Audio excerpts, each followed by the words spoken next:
Hello, and welcome to this NJCU Center for the Arts digital event. We would like to ask everyone to please keep your cameras and microphones off during the program. There will be a Q&A section at the end of the program, and we will only be accepting questions and comments via the chat window. At the bottom of your screen if you are on a computer, or possibly the top right if you are on a different device, you should be able to see an option for chat. If you click that, it will open the chat window where you can type your questions so that they may be read aloud and answered. Thank you, and enjoy the event. Please note, the views and opinions expressed in this virtual event and presentation are solely those of the individual artists in their personal capacity and are not reflective of nor represent official policy, position, or views of New Jersey City University. Hello, everyone. Welcome to a really profound event today. My name is Stephanie Chaikin. I'm the director of the Center for the Arts at New Jersey City University. And today we have a culminating event to Women's History Month at NJCU. The NJCU Women's and Gender Studies Department is bringing us a historic conversation, the Kamala Effect, Race, Gender, and Power. We have a distinguished panel of speakers that includes current New Jersey Lieutenant Governor Sheila Oliver, Nina Wells, Esquire, former New Jersey Secretary of State, Paulette Brown, Partner and Chief Diversity and Inclusion Officer at international law firm Locke Lord LLP, and past president of the American Bar Association. And Dr. Antoinette Ellis Williams, chairperson and professor of NJCU's Department of Women's and Gender Studies, is going to facilitate our discussion today. So to begin, I would like to ask Dr. Sue Henderson, president of New Jersey City University, to open our event and give you a little bit of background. Dr. Sue Henderson has served as the 12th president of New Jersey City University since August 2012. As NJCU's first female president, she has accomplished a range of transformational initiatives, including the establishment of the NJCU School of Business and its relocation to a state-of-the-art facility in Jersey City's financial district along the Hudson waterfront. She has spearheaded a $400 million project to redevelop the institution's West Campus into a modern urban village. So Dr. Henderson, if you can please start us off. Thank you, Stephanie. And I'm standing between you and three incredibly powerful and wonderful women, many of whom are either responsible for the benefit that NJCU has as an institution of higher education, or in the past have done that. So I want to start by thanking the three of you. I also want to thank Antoinette. She has been a leader at this institution since before I even got here, and is well known in the state for her good work. And I want to thank her and for everyone in the Women in Gender Studies program. So I'm Sue Henderson. I'm the president of New Jersey City University. I'm really excited to meet with you today. As we close Women's History Month and this inspirational event, we're going to partake in the important discussion where we're going to navigate gender, race, and power dynamics. As Women's History Month culminates today, I'm proud to serve as the first female president of NJCU. As Vice President Kamala Harris said just 2 months ago, I may be the first woman I may be the first female president, I may be the first woman to hold this office, but I will not be the last. And I'm certain she won't be. I'm proud of the important work that our university does every day to contribute to the lives of our community as the anchor institution in Jersey City, its region and beyond. Our purpose and our mission is clear every day: to be a catalyst for transformational change in our students, our city, and our communities. At NJCU, we're not just educating minds, we're nourishing souls and lifting communities. We prepare students to be critical thinkers in a rapidly changing and evolving global landscape. Students of all ages acquire knowledge to be change agents in their families and in their communities. NJCU students hail from all over the world, as many are the first in their family to go to college. Many have overcome unimaginable obstacles to study here. The question that is front and center for me and our incredible NJCU faculty and staff is how to give our students the knowledge and the tools to break through the glass ceilings and pave the way for themselves and the generations that will follow. Earlier this month, I was the keynote speaker at the West New York during the city's International Women's Day celebration. There were many young women and other community leaders who participated in the event, and the theme was Choose to Challenge. And students were asked this one important question: what were they willing to conquer the challenge? Well, I think today that young women today have the right to know that their dreams are possible, their voices will be respected, and their actions will result in their goals being achieved. President Barack Obama said, "Because for all of our differences, we are one people, stronger together than we could ever be alone." That's always been our story. We are a big and vast and diverse country, a nation of people with different backgrounds and beliefs, different experiences and stories, but we're bound by our shared ideal that no matter who you are or what you look like or how you started off or how and who you love, America is a place where you can write your own destiny. Our three remarkable guest speakers today have indeed written their own destiny. At this challenging time in our American story, we need more role models. Look no further than the three women you will get to hear from in just a few moments. Sheila, Paulette, and Nanya have made monumental contributions to our communities, and they are changing our world. They are challenging injustice, lead by example, and they are role models for us all. Kamala Harris's election as our new vice president gives her the distinction of being the highest level elected woman, Black woman, and a South Asian woman in the history of our nation. Her election to the vice presidency is a major milestone in the story of women's evolving role in American politics, as well as in our nation's history. The fact that Vice President Harris was elected in November 2020, a year that celebrated as the centennial of the 19th Amendment, which finally gave the women the right to vote, makes the moment even more significant. But it also raised some important questions, some of which we will discuss today and throughout the years to come. Dr. Antoinette Ellis, the chair of the NJCU's Women and Gender Studies program, has posed some of the questions for us to ponder. Does Kamala Harris's appointment signal power shifts for women, people of color, immigrants, and other marginalized groups? As we have this discussion, I would like to ask us to also talk about what deliberate and conscious steps we can take individually and collectively to move the needle forward. I want to thank all of you for this, and I look forward to the discussion. Thank you. Thank you so much, President Henderson. Wow, we have an amazing program today. I'd like to tell you a little bit about Dr. Ellis Williams, our moderator.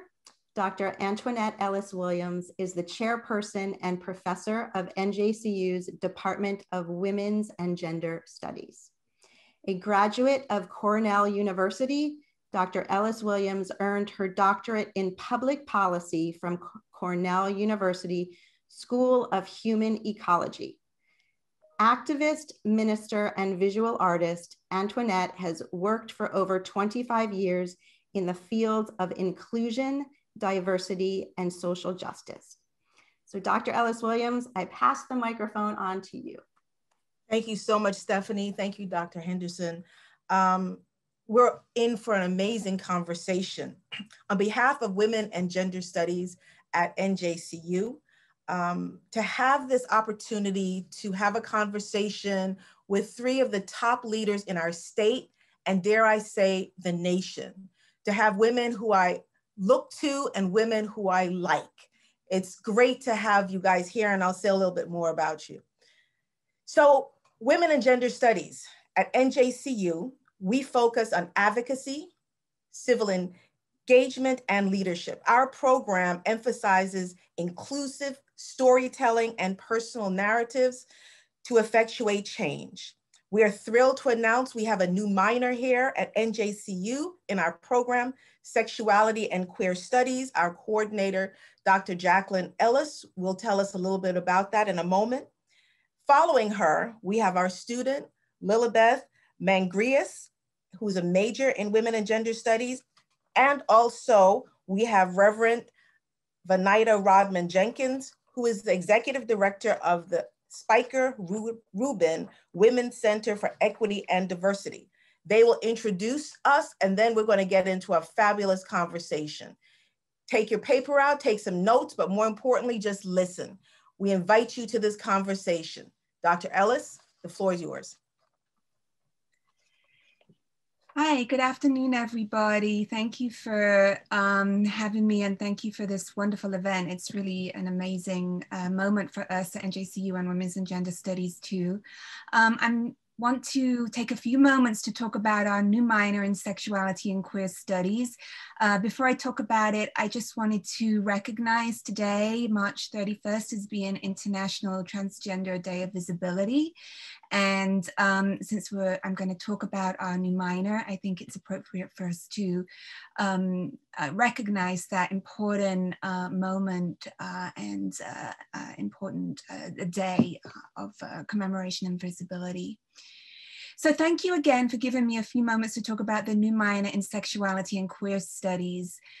This new minor adds a third program, including the Women's and Gender Studies major and our long existing minor, over 45 years now, to NJCU's Women's and Gender Studies department.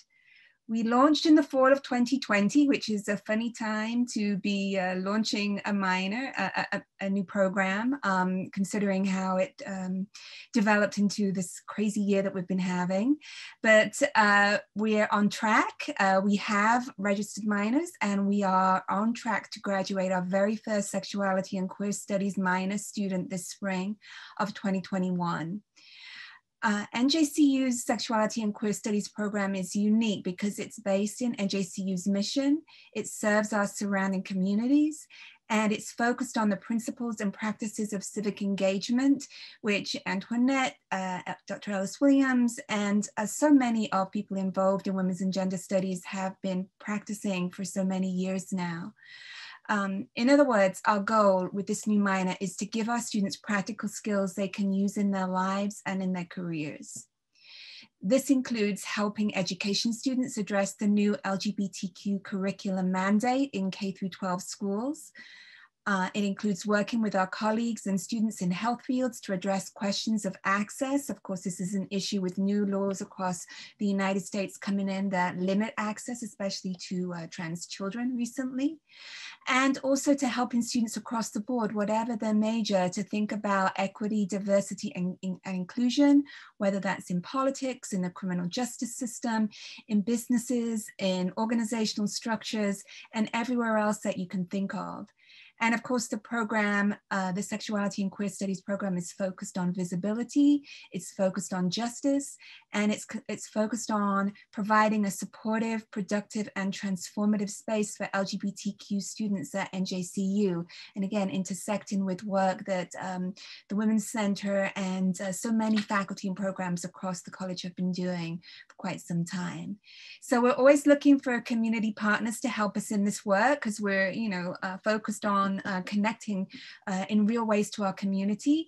So if you're a student, staff member, community member, administrator, or just someone who's a little bit interested or a lot interested in sexuality and queer studies, please contact me, Dr. Jacqueline Ellis. You can email me, jellis@njcu.edu anytime, and I'm happy to give you information and answer any questions that you might have. So thank you so much for the time, and I hope to hear from you all.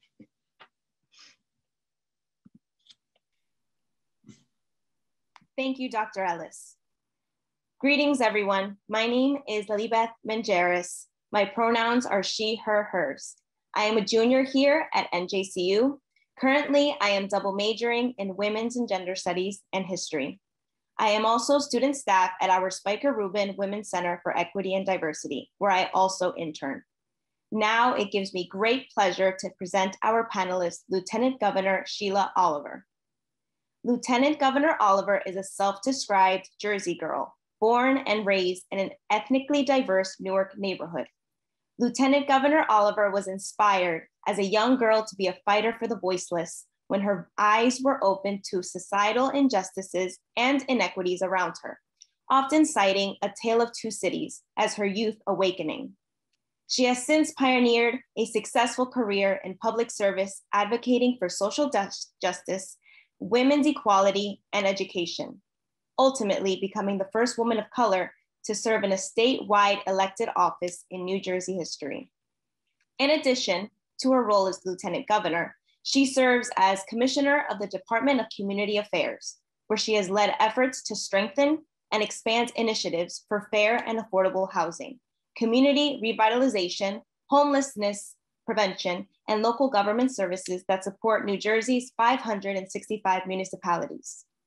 Under her leadership, the department has also expanded and leveraged a wide range of initiatives aimed at assisting distressed municipalities, including the Federal Opportunity Zones Tax Incentive, the Main Street New Jersey program, the Neighborhood Preservation Program, and the Neighborhood Revitalization Tax Credit Program, which have received increased funding. In her role as acting governor, she has signed multiple bills into law, including those that established a caregiver task force to identify ways to support people taking care of loved ones who are elderly or disabled, require all public school students in grades 6 through 8 to receive financial literacy education, strengthen equal pay for equal work by preventing employers from asking employees for previous salary history, and protect employees from wage theft. Across her career, Lieutenant Governor Oliver has worked in the public, nonprofit, and private sectors, and has taught numerous college courses. She has served as a member of both the East Orange Board of Education and the Essex County Board of Chosen Freeholders. In 2003, she was elected to serve the 34th Legislative District in the New Jersey General Assembly, a trailblazer in every sense of the word. In 2010, she became the first African-American woman in state history to serve as Assembly Speaker, and just the second in the nation's history to lead a state legislative house. A proud alumna of the Newark Public School System, Lieutenant Governor Oliver graduated cum laude from Lincoln University and received her Master of Science degree in Community Organization, Planning, and Administration from Columbia University. She has received honorary doctorates of humane letters from the New Jersey Institute of Technology, Lincoln University, Montclair University, and Berkeley and Essex County Colleges. She is a proud 40-plus year resident of East Orange, where she treasures her time with her 93-year-old mother, who has always encouraged her to be a critical thinker while fostering her passion for helping people through effective public policy. It is with great honor to introduce Lieutenant Governor Sheila Oliver. Thank you, Lilybeth. My name is Venida Rodman Jenkins. My pronouns are she, her, hers, and I direct the Spiker Rubin Women's Center for Equity and Diversity at New Jersey City University. It gives me great pleasure to introduce our next guest, Nina Mitchell Wells, Esquire. During a career that has spanned 40 years, Nina has been the Secretary of State for New Jersey, practiced law in the public and private sectors, held senior corporate positions, has worked for numerous philanthropic causes, and has served on many nonprofit boards. Appointed by Governor John S. Corzine, Nina served as Secretary of State for New Jersey from January 2006 to 2010. Prior to becoming Secretary of State, Nina was Vice President of Public Affairs for Shearing Plow Foundation. She began her legal career as an assistant corporate counsel for the city of Newark and practiced corporate law for many years with major corporations, including New Jersey Bell Telephone Company, Bell Communications Research Incorporated, and the CIT Group. Nina was also head of the Division of Rate Counsel, serving as the consumer advocate in regulated utility rate cases in the Department of the Public Advocate during the administration of Governor James Florio, and also served as a Rutgers University Law School Assistant Dean. Nina was appointed by President Barack Obama and confirmed by the US Senate to the Board of Directors of the Metropolitan Washington Airports Authority. The authority operates and manages Reagan, National, and Dulles airports. She has served as a board member of secondary and collegiate institutions, cultural organizations, hospitals, foundations, community organizations, and various philanthropic causes. She is a cum laude graduate of Newton College of the Sacred Heart, now Boston College, and has a JD from Suffolk University Law School in Boston, Massachusetts. Nina is a graduate of the Executive Management Program, NYU Stern School of Business, and was a Woodrow Wilson Corporate Visiting Fellow. She has received honorary degrees from the College of St. Elizabeth in Convent Station, New Jersey, and from Drew University in Madison, New Jersey. She is married to attorney Theodore V. Wells Jr. and has 2 grown children, Teresa and Philip. Welcome with me, Nina Mitchell Wells, Esquire. Thank you, Venida. Our third panelist, Paulette Brown, is the first woman of color to lead the American Bar Association in its history. As the leader of this 400,000 voluntary member organization, Brown was responsible for governance, advocacy, and serving as the voice and face of the ABA. As a result of her initiatives as president, 7 major policies were developed and approved by the ABA's governing bodies that will have a long-lasting impact on diversity and inclusion in the legal profession and the justice system. Brown simultaneously served as chair of the Labor and Employment section of the New Jersey State Bar Association, becoming the first person of color to hold that position in 140 years. Brown also served as president of the National Bar Association and led a delegation to monitor the first free and democratic elections in South Africa. She currently serves as the chair of the Africa Council for the ABA's Rule of Law Initiative. For her extensive work in Africa, Brown received from the National Bar Association the inaugural Ronald Brown Award. Brown is a senior partner and chief diversity and inclusion officer at Locke Lord LLP and has been engaged in the practice of law for more than 40 years. Prior to her current role, she served in numerous legal capacities, including a number of in-house positions and as a municipal court judge. Brown is nationally recognized for her dedication and efforts relating to diversity and inclusion, including the impact of implicit bias, and is a frequent speaker and educator on both. Brown serves on the ABA's Commission on Women in the Profession. Brown is the co-author of the nationally acclaimed Report Visible and Visibility, Women of Color in Law Firms. Following the launch of that report, Brown formed the Women of Color Law Collective, providing a safe environment for women of color, focusing on cross-generational, personal, and professional development. Brown is the co-author of Left Out and Left Behind, The Hurdles, Hassles, and Heartaches of Achieving Long-Term Legal Careers for Women of Color.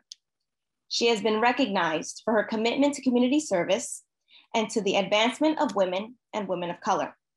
Resulting from her commitment to community service and in recognition for her esteemed career, Brown has won numerous awards and honors, including being named by the National Law Journal as one of the 50 most influential minority attorneys in the United States by Savoy Magazine, as one of the most influential women in corporate business, recognized by US News and World Report on its list of best lawyers in America and a New Jersey super lawyer since its inception. She is a member of the College of Labor and Employment Lawyers and the American Law Institute. Received numerous awards, including the C. Francis Stratford Award, the highest award bestowed by the National Bar Association, the ABA's Margaret Brent and Spirit of Excellence Awards, the Thurgood Marshall College Funds Award of Excellence, the Equal Justice and Gertrude Rush Awards from the National Bar Association, the Thurgood Marshall Award from the Garden State Bar Association, and the New Jersey Medal, first person of color to receive it, New Jersey Bar Foundation.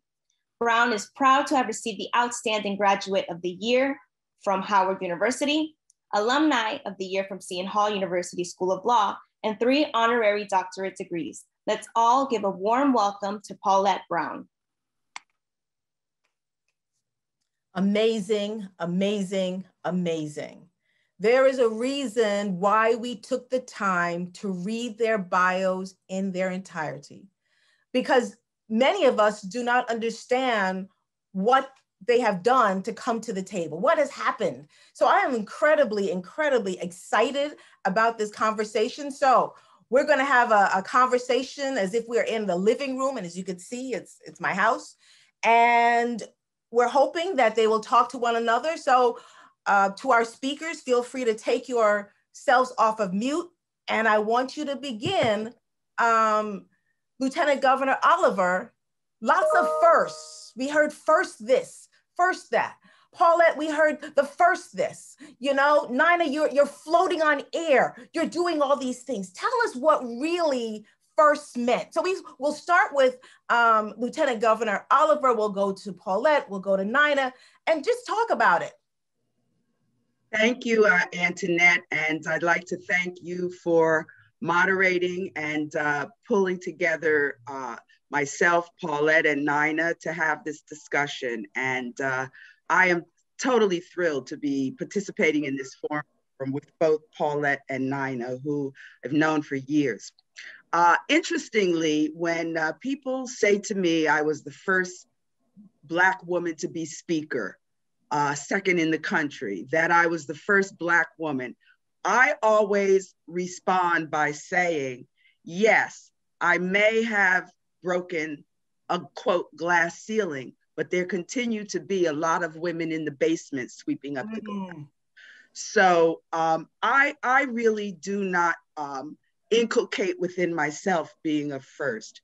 And while I know that it goes on a record and it also gives inspiration to other women, particularly women of color, I think that one of the things you will see that I share with both Nina and Paulette, I think as women who accomplish these things and achieve these things, never permitted themselves to feel like they should be victimized because of their gender or their race.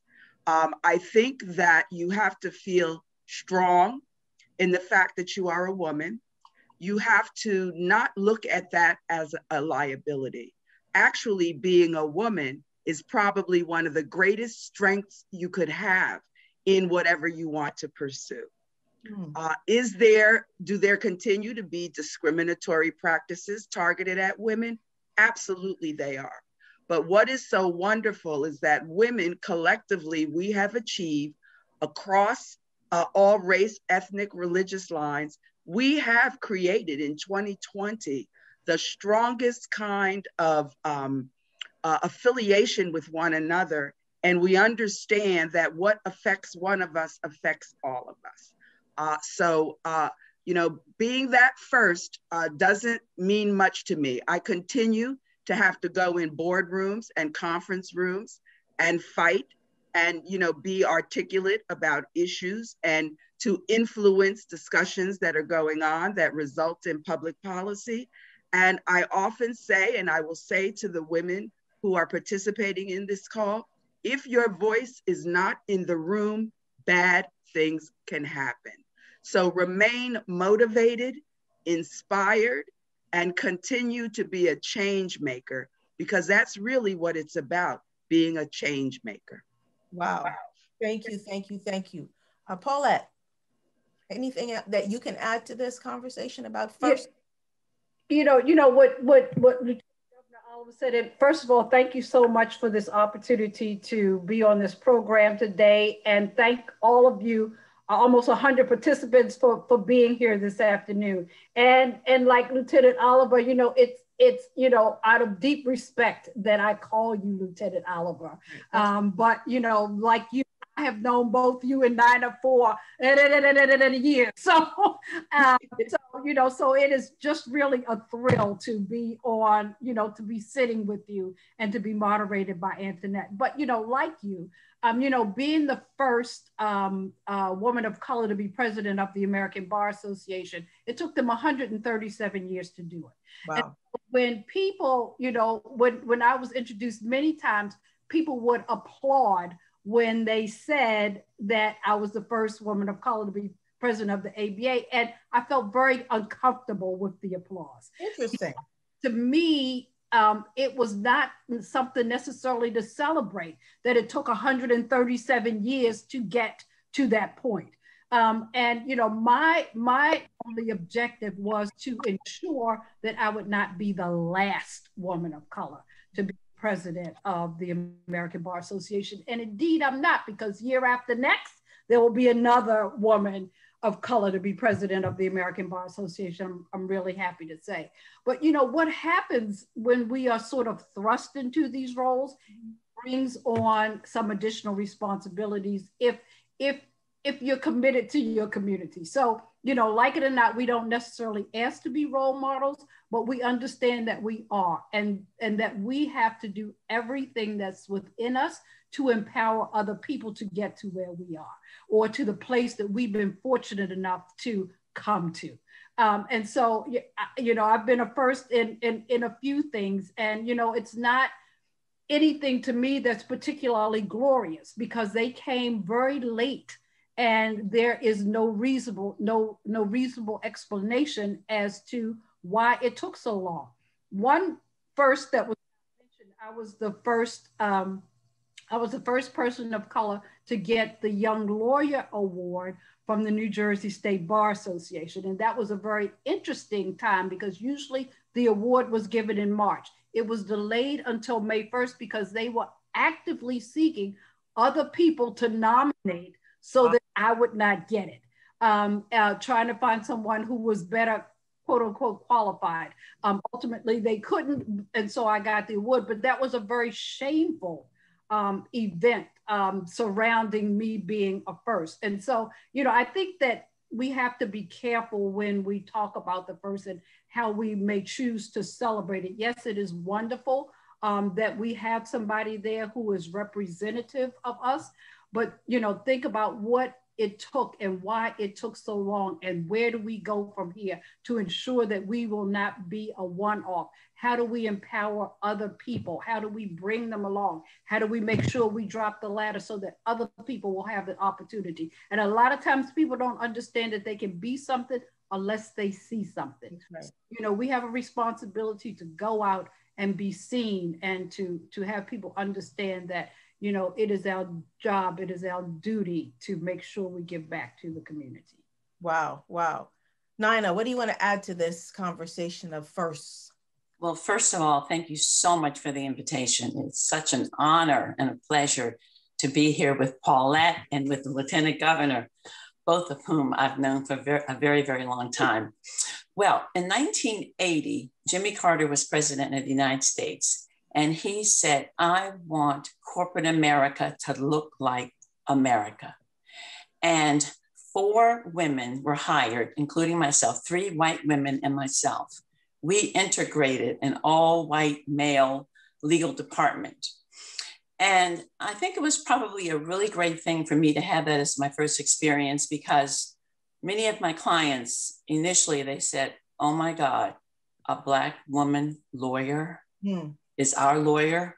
Oh my God, shockwaves went through the company. And in one case, one of my clients ultimately would not have break bread with me, would not, yeah. So I, in so many ways, I think it was probably the best orientation I could get to being the first Black woman in the legal department. I grew up in Washington, D.C., and I grew up as a majority, not as a minority. And I went through the whole era. I'm Black and I'm proud. So I came with lots of self-confidence. So I would say, starting off, I will tell all young leaders, pump up that self-esteem and that self-confidence. Surround yourself with people that empower you and make you feel great about yourself. And you know you can do it. And I developed wonderful relationships with my clients, wonderful relationships. And anytime there was some nonsense, I would just say, you know what? Some racial nonsense, I am not going to deal with that. I'm going to deal with the substance and move on. So I think it gave me a rude awakening after coming out of DC, thinking I was all that, you know. But it was a good way for me to start and to realize the hurdles and the way in which I had to work with so many other African-American and minority women to empower each other. And so much of it is what we do to really help one another. It makes such a difference. I thank you. I think you guys are saying very similar things. And we think about the Vice President of the United States, right? She is the first. She has said she's not going to be the last. And I think Lieutenant Governor, you mentioned that, this idea of self-confidence. And both, you know, Paulette and Nina, you're talking about the resistance to the norm, right? There was pushback. We're coming in, there's going to be pushback. So, you know, pause on the celebration is what I think. There's a little humility and humbleness, and there are people, women still in the basement. What were your specific, unique challenges? You started to talk a little bit about them. Let's be just, you know, transparent. What were some things that you said, oh my goodness, didn't know this was going to be one? Any stories that you want to share? Lieutenant Governor, you have anything? I'm smiling because, you know, I did attend as an undergrad Lincoln University, which had been an all-male school for over 100 some odd years. I was in the third class of women that came into Lincoln, this esteemed institution that graduated Langston Hughes and Thurgood Marshall and Nkrumah and many others. I was known as a breeding ground for Black men who wanted to be doctors and lawyers. When I arrived at Lincoln on that campus, our numbers were few compared to the broader population. And I began to even notice in the classroom that women were not to know the answers, that women were not to ace exams and that sort of thing. And I will never forget, I had a professor, Professor Inyang. I loved his class. I read all of his material and I knew the answers and I would raise my hand. I remember vividly one day when we're trudging back to our respective dorms, there was a young man, classmate of mine, and he would mimic the professor. And he would walk behind me and say, Miss Oliva is correct. Miss Oliva is correct. So I very early on in my educational career understood that there was going to be this dynamic in an HBCU about women not being able to hold the same, quote, status or stature as other scholars within the institution. I think that you know, I did encounter, when I became speaker, I remember the first day presiding over a session, which was public because it was the day the whole 120 member legislature was sworn in. And the minority speaker, senator, the minority leader, senator, stood up during the course of the session and tried to challenge me on the rules of appointing a state auditor, which is historically what gets done at that first reorganization meeting. But of course, I had counsel who happened to be a female attorney. You know, we you know, turned to our Constitution, the rules of the House, et cetera. And I was certainly well within reason to appoint that state auditor. But that was done as sort of a trick. Let's trip up this Black woman, female speaker that's going to be in charge of us for the next session of the legislature. So I had those types of riveting kinds of experience. Of course, a speaker always has to do business with the Senate president. We were not always on the same page. You know, I'd have to go in with boxing clubs, and it's ironic because I was with him yesterday and we are just the best of friends now. Right. But you had to prove yourself that you were not going to be rolled over by a steamroller, and that you were coming to the table with as much strength and as much preparation as any man that was in that space. So yes, I did have my various experiences. You know, what's interesting with your narrative is that we're talking about intersectionality, right? So within our community, there's pushback. And then within the majority community, you're walking gender and you're walking race. You walk in class, you walk in sexuality, and there's this balance that's also going on. Paulette, what do you think? Thank you. I was trying to think of a single event, and there are just so many events so I have to sort of try and choose one or sort of combine all of them. So I was a practicing lawyer, a litigator, a trial lawyer for most of my career. And as such, one of the reasons I did the Left Out, Left Behind, the hurdles and hassles, was because the ABA was doing a study on long-term careers of women in law. And I said, really? I said, you don't account, you have to have a separate study because the experiences of women of color and Black women in particular are going to be very different than the women as a whole. Because our experiences are just totally different. Because as I thought about it, and I thought about my generation, I could name all of the Black female litigators in the country. That is not a good thing that I could name all of them. So that in and of itself tells you that the experience is going to be different. And part of the reason is because there's so much pushback that you get during the course of your practice, people underestimating your capabilities, both from the other side, from sometimes the judge's perspective and sometimes from your own client's perspective, similar to the experience that Nina had.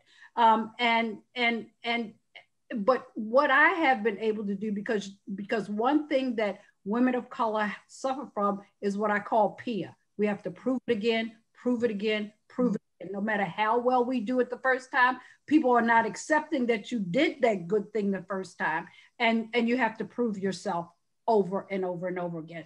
But I think that a lot of times I was able to use it to my advantage, because when people underestimated me, they didn't see it coming. They got crushed. So, so in that way, it worked to an advantage. But, let me just do something more recent, and that is the American Bar Association. Very interesting experience. I started with the ABA in 1976 as a young lawyer. I was a delegate too from the state bar, but then when they treated me terribly in the state bar, I quit the state bar until Carol Corbin Walker became the president. But I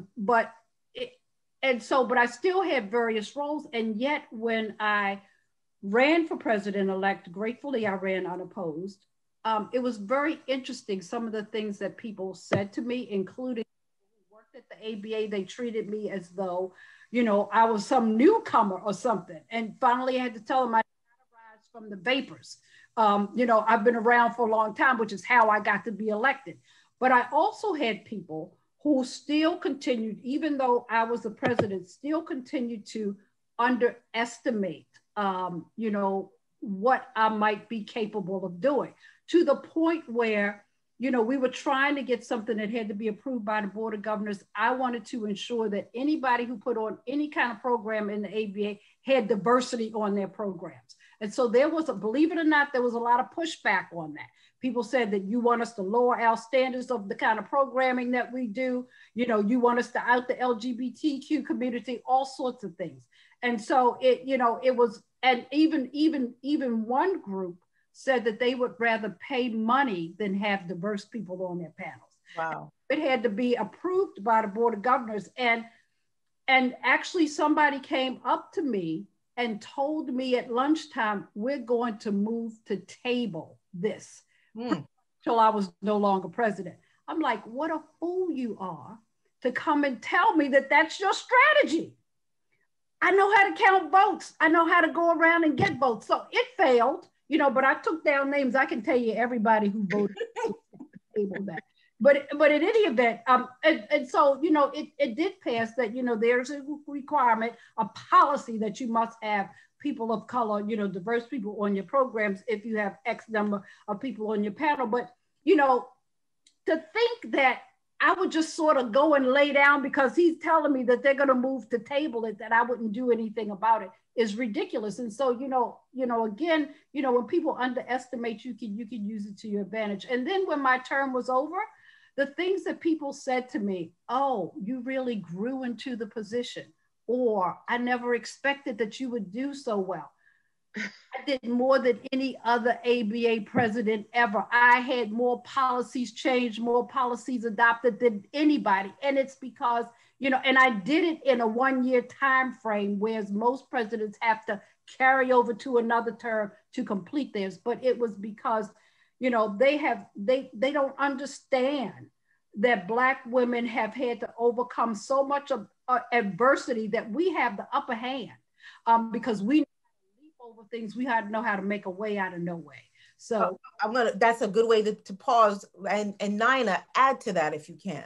Yeah, you know, I so agree with my fellow speakers. We're always being questioned about our capability and our competence all the time. Mm-hmm. And I had an occasion where I was with my clients. I took my clients to a negotiation in Philadelphia at a big law firm. And the senior partner and I were going to negotiate. And I'd even gone to a course at some point, you know, this is like, you know, a year or 2 years out of law school, taking the course, you know, where do you sit in the room, position yourself, position of power. And I had the outfit on, I was ready. And I had sent my contract, my document to the other side. And I said, you know, we're going to use, you know, my document and we'll modify it accordingly. And the attorney never said anything about that prior to the meeting. We're sitting in this conference room at his law firm, and he picks up my document and he throws it in my face, throws it at me. I picked it up and I threw it right back at him. He just said, I see a Black woman lawyer and I'm just going to do my thing. Well, I tell you, my clients, I have to tell you, my clients were so supportive of me. We negotiated every single word, and they got more and more and more difficult as the day went on. And my clients, at that point, I had developed a wonderful relationship with my clients. And finally, towards the end of the day, we went out for a break and they said, we've had it with that sucker. Let's go. We're walking. You did a fabulous job. So, you know, sometimes you just have to, when they push, you push right on back. Wow. And let them know exactly who you are. You don't know who I am? Now you know. Now you know, Black woman. Okay? I'm not putting up with your stuff. Okay. There you go. Before we end today, we're going to hear some action points from our speakers and talk about next steps. I want to put up the quote from Audre Lorde, author of Sister Outsider, really one of the mothers of women and gender studies. And this quote, as we're getting it up, says, Black women have on one hand always been highly visible, and so on the other hand, have been rendered invisible through the depersonalization of racism.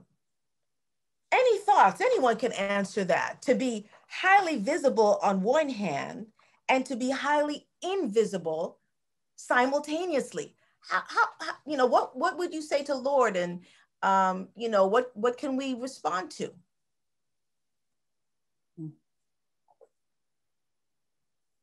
That is a very, very interesting proposition. And, you know, yes, Black women and women have always been visible. We make the trains run on time, always have. And, you know, I like to go back in history. I think about the 1700s and the first women of color that were brought to the shores. I think about what their life was. I think about Black women and women in general in the 1800s. They couldn't enter into a contract. They had no legal standing whatsoever. But I think you make a way out of no way. And I think that is the greatest power and strength that we have as women. And we are acculturated that way within our families, and we get that symbolism from the other women that are in our families. I think on the flip side, the broader society has always looked at us as invisible beings, but not within our own communities. I mean, there's not a Black pastor you can talk to who will tell you that his church wouldn't be his church if it were not for the women and the women's leadership. Say it, come on. Within his church. And I hear that all the time from faith leaders. Black women, I think about Dorothy Height, and when she wrote Open Wide the Freedom Gates. It was when Dorothy Height wrote that book that we learned it wasn't just all about Martin and Abernathy and Jesse and the young bucks that were in the, the non-student violence space.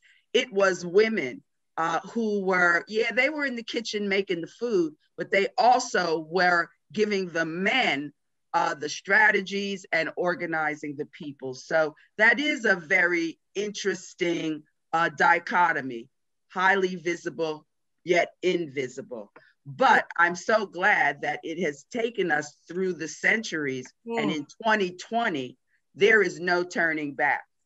From our female lawyers, from the corporate leadership, down in Atlantic City, where I spend time with my work, for the first time in the history of gaming, 1976 in New Jersey, there's a Black woman who now is the president CEO of the Borgata Hotel and Casino, who has spent a whole career all around the country working in those spaces. So I think that we're in a good place now.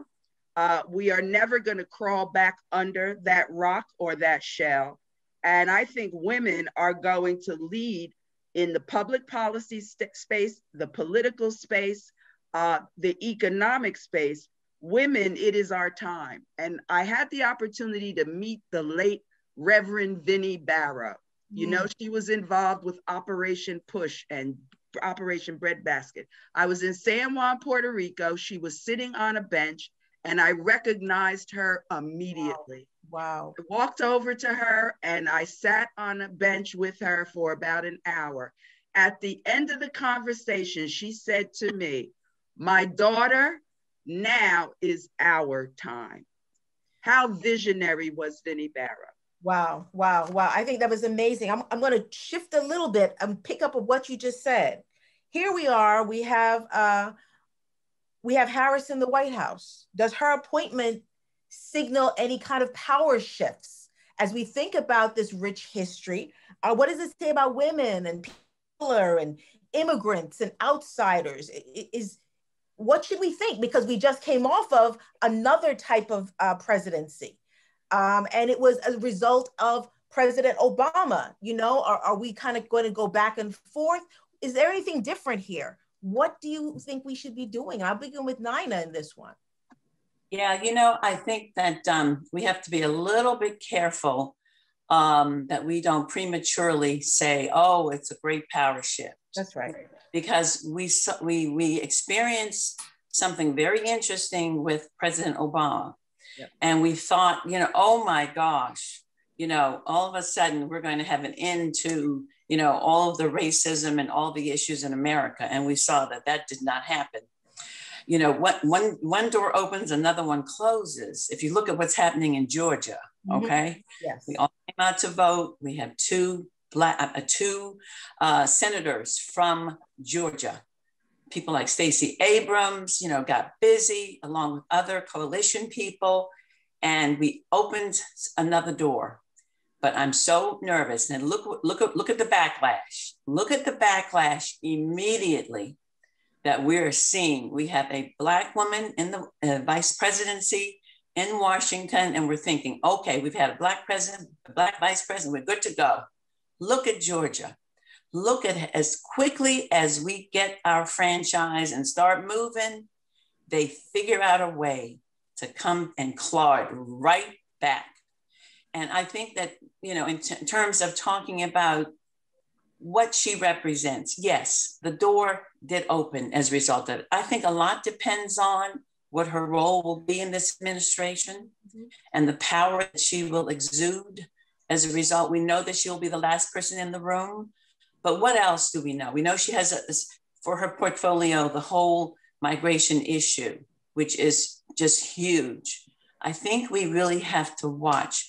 I just hope that a coalition of people around her just support her in a way that just elevates all Black women, that really, really does a tremendous amount to really elevate.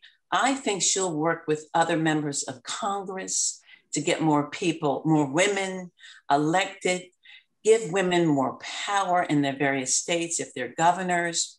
I think there is going to be a power shift, but I think we need a coalition to support her in every way to make her so successful and let people really know who she is.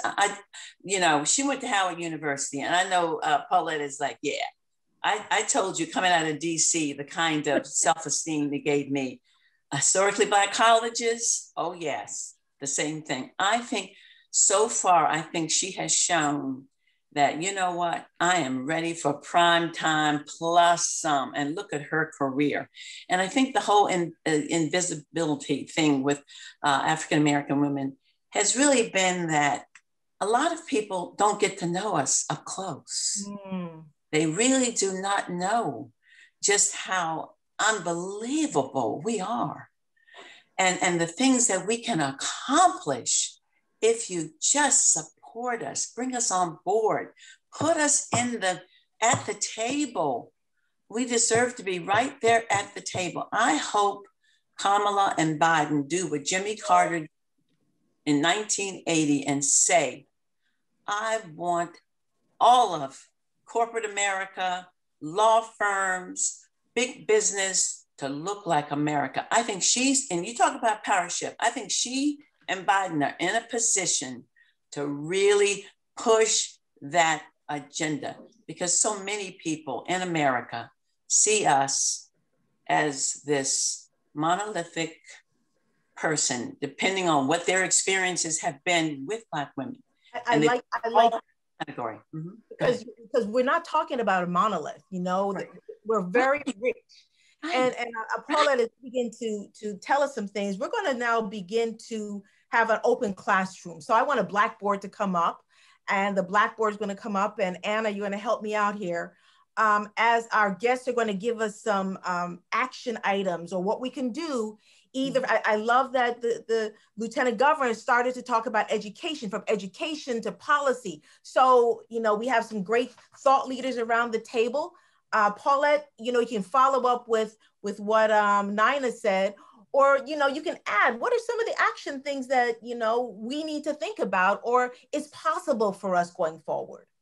So thank you. So there are a couple of things. First of all, you know, we have to know and understand our history, and that we've made. Lieutenant Governor Oliver talked about those people involved in the civil rights movement. You know, understand that Ella Baker wrote most of the policies for Dr. Martin Luther King. That Diane Nash was the one who was the main driver in ensuring that there was a Selma and there was a march across the Edmund Pettus Bridge.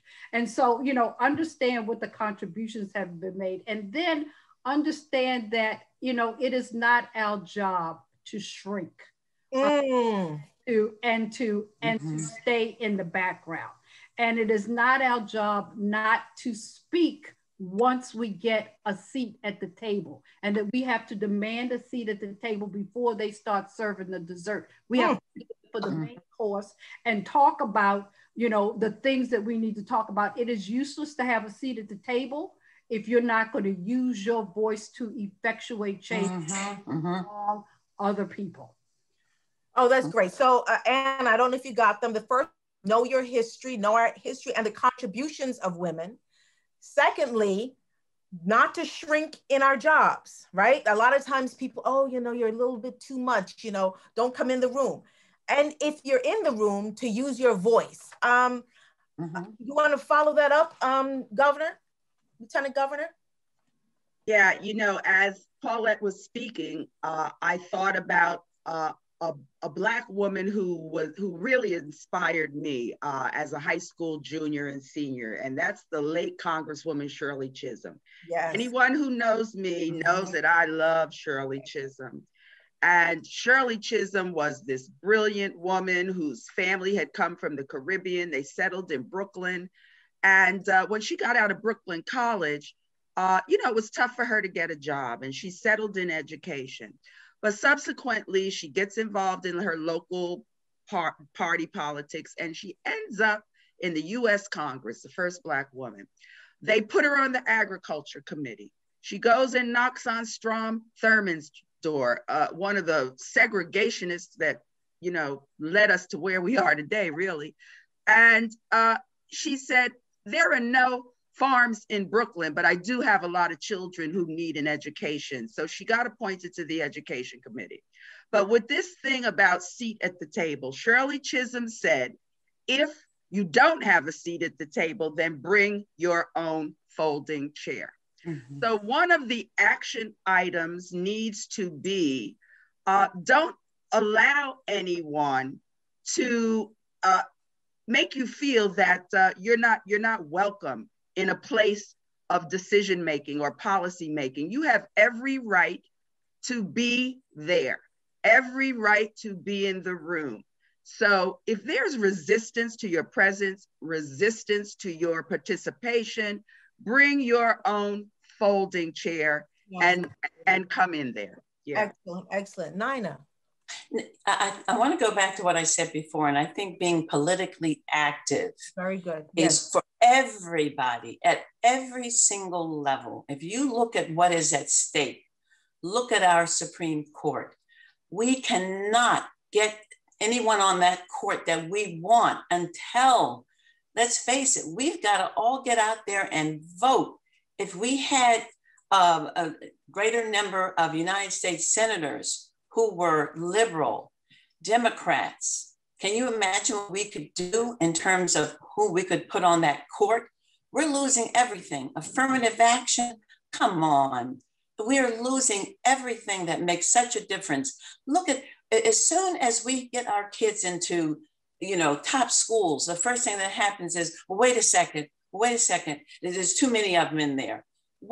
They get so nervous. Everybody gets so nervous once we start achieving things. But we have got to really sit at the seat of power to really, really make real systemic changes finally in this country. And we have not achieved that at all. We've all got to play a role in the political arena. That's where it's at, in my opinion, right now. With the voting rights, yes, equal justice, social justice, that's where the action is, in my opinion. Yeah. We talked about voter suppression. Go ahead, Paula. I just want to add to Nina's point is that people, Nina, you are so right, but people have to understand that you got to vote in every single election from the school board on up, because some of the ways that the people get elected to Senate is as a result of what happens in their local area. So you can't wait for the national elections. You got to vote in all of the local elections too. Okay, before we open it up to questions, thank you. What I've also heard as you've talked as leaders, there are particular skills that you need to have. Number one, there's a sense of humility. There's also a sense of connecting with other women, making sure that you also can connect with people across the aisle, but you have to shore yourself up, right? And I think in addition to coming into spaces where we bring our folding chair, we need to have a seat at another table with the sisters, with the family, with those who can nurture us. And I heard you guys say that. And I've heard you talk about having sort of, don't you take yourself too seriously, but then again, PIA, that's a good one, Paul. I'm going to use the PIA, proving ourselves over and over again. This is amazing. We're taking notes on this. We are going to send these notes out to everybody who is here, everyone who signed up. In addition to this, we're also going to send you a survey to talk about what are some things that we should be doing in our state.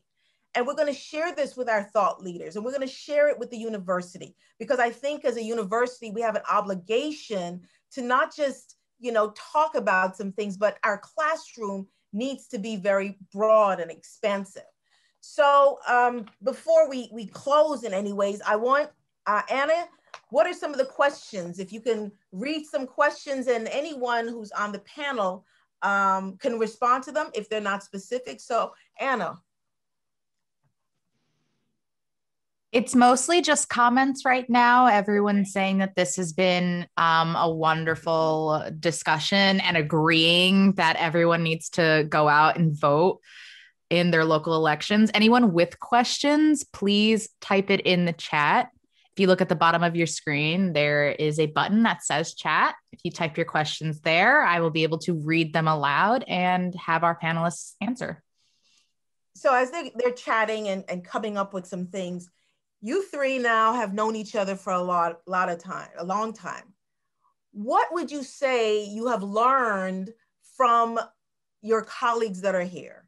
Or what question would you like to ask of them in this space? Well, I always like to tell everybody about Paulette. When I came to New Jersey in 1976 just out of law school, Paulette was at her house with a group of Black female lawyers. And they were talking about issues of equal justice. We need to expand, they said, the number of minority judges. We need to know how to really treat litigants. We shouldn't, have discriminatory practices going on in the courtroom. And I said, these women are just out of law school. I said, this is the place that I want to be. And it was a coalition of people that really want to make change and are willing to stand up and speak loudly about it, regardless of what the ramifications are. I mean, that group of women just propelled me to want to do so much so quickly. And, it just throws you into an arena where you're dealing with people. And the exact same can be said for our Lieutenant Governor. You've heard her background. Being in Trenton when she was speaker, let me tell you, it was so empowering.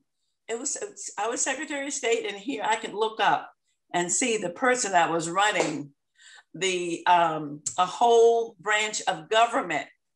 And I tell you, it was so unbelievably empowering. And I think we need to do, Antoinette, you really alluded to this. Those coalitions are so important in terms of the things that we can together accomplish. It's incredible. And we can't let our foot off the gas. Wow. I think sometimes we think, we're getting there. No, we are not. If you look at, I worked with the First Lady on the Pandemic Relief Fund. And if we zero in on the disparities in this country and in this state, it is absolutely a disgrace. It's a disgrace what is happening to so many of our people. Yeah. And our babies. Yeah. Come on, we're not giving them the support and the start that they need. And then we wonder why later on, pipeline to prison, pipeline to teenage pregnancy. We as women, we know what we can do to really, really address that by building these coalitions.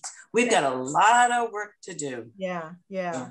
Keeping our foot on the gas. Do we hear any more questions? Because I got questions for my. Yes. Okay. We have several questions. We have one from Dr. Denise Coulter. What is your best advice for helping young women get engaged in policy development?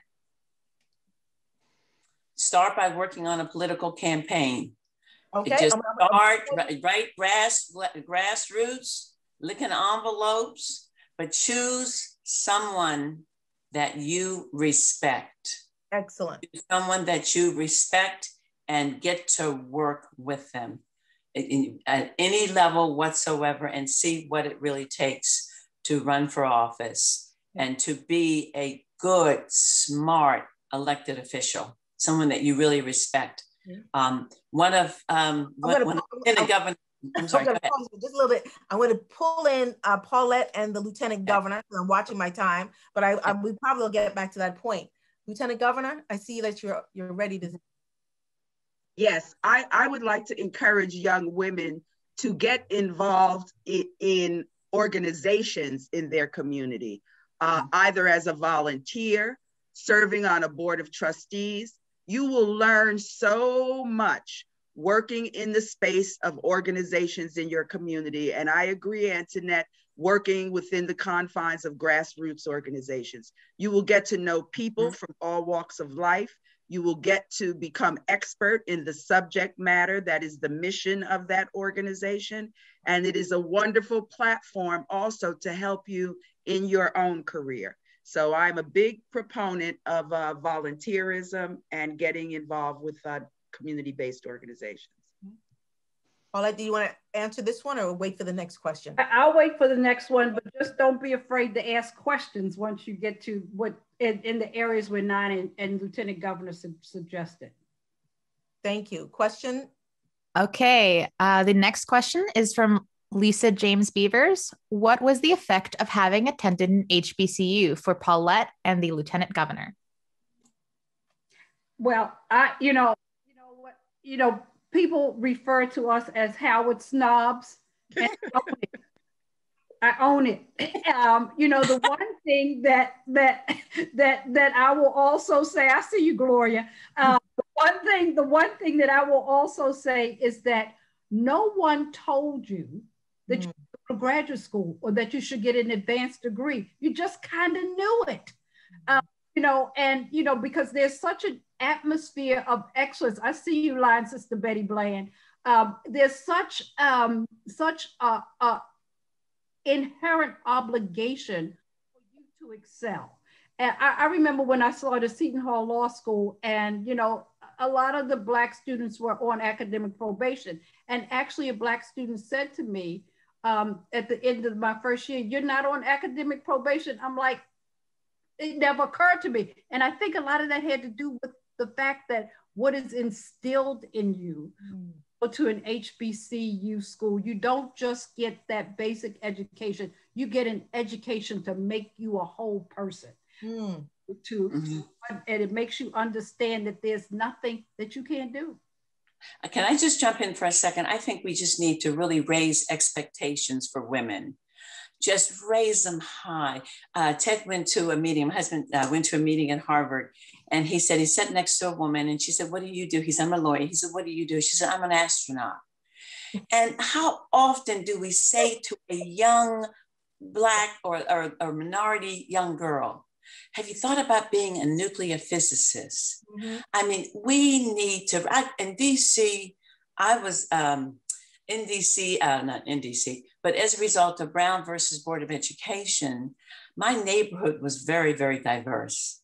Doctors, my father worked for the post office, but you could live next door to a blue collar worker, was next door to the doctor or the lawyer. And always there was a question, where are you going to college? And what are you majoring in? And in my family, 7 kids, have 2 lawyers and 2 doctors. My father worked for the post office because someone was always saying to us, "What are you going to be? Are you going to be a scientist?" And I try to include that all the time in my conversations with young people, just raising expectations about the possibilities. And I think we all need to do that on a regular, I don't care how old a child is. You start right in with them, in terms of, oh, you can be an architect, or you can be a Supreme Court justice, or you can be president. But now we can say you can be president or a vice president. So we've made a lot of progress, but we have to continue to make sure that is being done at all stages of our children's lives. Excellent, excellent. Lieutenant Governor, do you have any thoughts about that, or we want to hear the final question? Well, the only other thing that I would say about the HBU experience is when you leave that place, you know that you have an obligation to your community, no matter where you end up. And there was a professor out of Howard, Dr. Joyce Ladner, and she was commissioned by the United Negro College Fund to do a longitudinal study of graduates of HBCUs. When you look around our country, civic leadership, state leadership, national leadership, when you see African Americans, they are predominated in those leadership roles by graduates of HBCUs. Can I just say she was one of my professors? All right. And I used her material for my doctorate. I love Joyce's work. Yeah.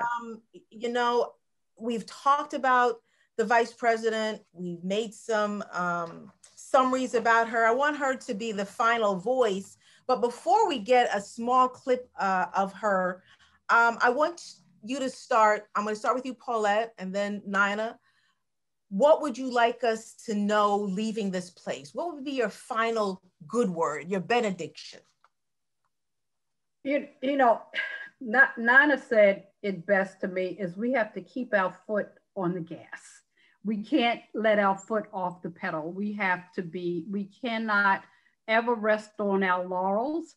And that if we don't see, if something's not in front of us, we can't wait for our boat to come in. We've got to row out and get it. Thank you. Nina? Yeah, I was just thinking about our organizations, the Urban League and the NAACP. Look at the NAACP Legal Defense Fund run by Sherrilyn Ifill, a fantastic, phenomenal woman leader. And we have to assert ourselves into those positions of leadership of our organizations, because that can do so much very, very quickly. If you think about what Sherrilyn Ifill has done just with voting rights and everything else, and look who she succeeded. Elaine Jones, the first Black woman to attend the University of Virginia Law School. We have all of these incredible people. We have to put our great leaders in a position to really, really effectuate change. And I think Kamala is the perfect example of saying, don't talk to me about being an angry Black woman. I am powerful and I am effective. When you saw her on the Senate floor, questioning those witnesses, trying to go to the Supreme Court, she created the kind of balance, no angry Black woman, assertive, smart, and she knew where she was going with it. So we have to keep our eye on the ball. We know where we want to go, bring everybody along with us. It's so possible. Finally, Lieutenant Governor. The day that Kamala Harris was sworn in as vice president, all around this country, women, particularly women of color, sat in their living rooms with their Converse Chuck Taylors on and their pearls. Chucks and pearls. Kamala Harris, what is the Kamala effect? The Kamala effect has taught women, yeah, you can wear Chuck Taylors, you can rock them as you're ascending to the highest office in the land, the #2 office, and you can be yourself. Her pantsuits, her Chuck Taylors, her pearls. The fact that Kamala was symbolic of imparting a lesson to women, you can be yourself and you can do what Nina said, you can reach for the highest of expectations. I think that has been the Kamala effect. You can be a Howard University grad. You can live in the Bay Area and have experienced that. You can be a soror to your ski-wheat sisters. I think that the Kamala Harris effect is Black woman. You can be yourself. You can be yourself and you can still occupy those spaces where you contribute to what happens in this country. And I want to close my Kamala effect with this. Kamala is also symbolic that this country is a multicultural, multi-ethnic country. Those that don't like it, you better get over it. We are never going to be a society that is dominated by white men. This census, once we get the results, is going to prove to us biracial relationships, biracial children, people from all places in the world. That is the future of these United States of America, and everyone is entitled to sit at the table and rise up to where they want to rise up. Thank you so much, Lieutenant Governor. Thank you so much, Paulette Brown. Thank you so much, Nina Wells. And now in her own words, here is the Vice President of the United States.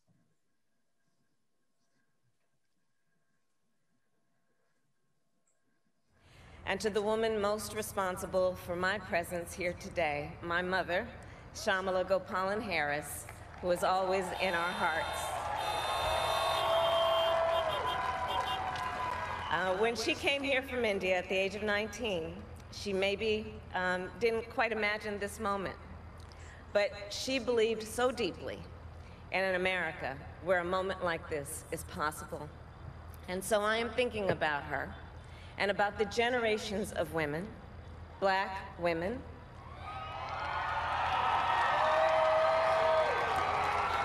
Asian, white, Latina, Native American women, who throughout our nation's history have paved the way for this moment tonight. Women who fought and sacrificed so much for equality and liberty and justice for all, including the Black women who are often, too often, overlooked, but so often prove they are the backbone of our democracy.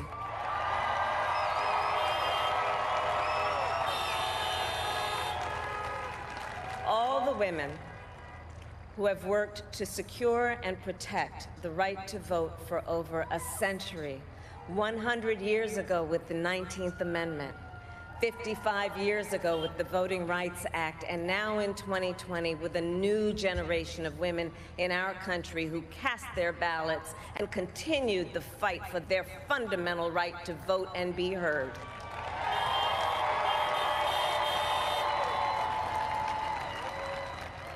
Tonight I reflect on their struggle, their determination, and the strength of their vision to see what can be unburdened by what has been. Mm-hmm.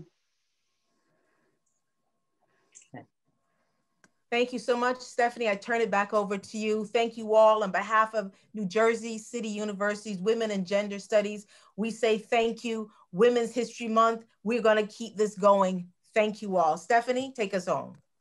Thank you so much. My heart is just full.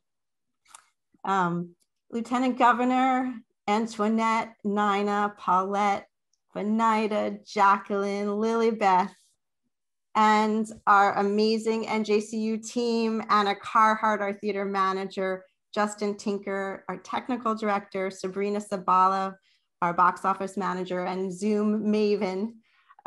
You just rock. That's all I can say.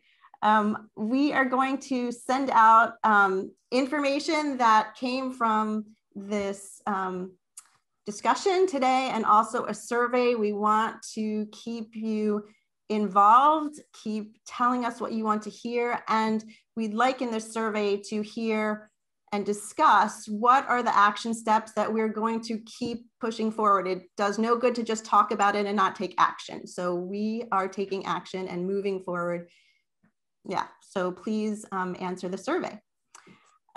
Next up, we have some upcoming events that we want you to keep joining us for. As part of Sexual Assault Awareness Month, there is an event on Thursday, April 15th from 6 to 7:30, presented by the Spaker Rubin Women's Center for Equity and Diversity. There's a QR code that can explain that more. Another event from the Spiker Rubin Women's Center is NJCU Lavender Graduation 2021, Friday, April 23rd from 4 to 5:30 p.m. Again, the QR code will take you to explanations. And I'm still here, Black Dignity in a World Made for Whiteness, a book discussion on Friday, April 30th from 1 to 2 p.m. In addition, our NJCU Center for the Arts is having, right after this, you can just click off, take some tea, and come back and join us for an amazing visual artist, Jazz Graff, The Art of Impossibilities and Belonging at 4 o'clock. You can register at njcu.edu/arts. And coming up, we have a concert with the Honey Dewdrops, Saturday, April 17th at 8 p.m. and the amazing, amazing Baron Ryan in concert. You have never seen something so inspiring as Baron's delivery of both classical and jazz and pop. And yeah, just be there. That's all I can say. And if you visit njcu.edu/arts, you can come to all of our programs. So thank you, thank you, thank you. I think that's all I have. Antoinette, any closing remarks? Again, we appreciate you. This is a beginning, it's a continuation, should we say. Thank you so much, Paulette. I know you're off to some more meetings.